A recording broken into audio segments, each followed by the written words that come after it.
if I can get to a certain stage, but I've got an injury, then I know I can do it. It was almost that mindset to just keep going. Do you think the sort of depression has always been there, and actually because you were so physically fit from a very young age, that sort of kept it at bay, you know, because you're releasing endorphins, aren't you? And I think anyone in society generally who are in, I won't say the public eye, because I never ran. I didn't run for that. I ran to get medals. It just happens now that it's more high profile, I suppose, sport.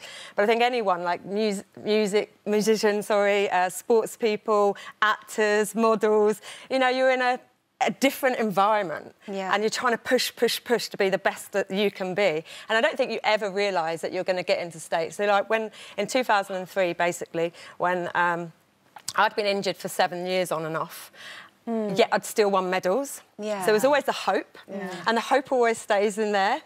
But when you're on a physio bed, they treat an injury. So you go in there, how's your leg? How's your this? And they never once ask you, how do you feel about it? Right. What does it make it? You know, how's it happening? How's your head? Are you strong? Whatever. But did you find times where you want to say, well, actually, I'm feeling like this, I'm feeling like that? Yeah. I wanted to cry and go, I'm like this. I'd cry, but they think it's because they've got their elbows in me, you know? That would be the case. I think that's the case for a lot of people that have got any mental health issues, is that there is this feeling that you've got to hide it from everybody. And my husband suffers from depression, and I think he was so incredibly brave to talk about it, because it was very frightening when he did.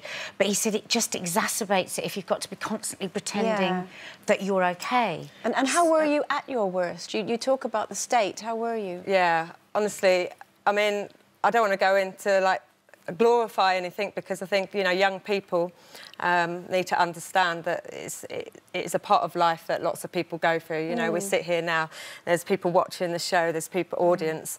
So many people would have suffered in different ways. It's just the extremities of it, really.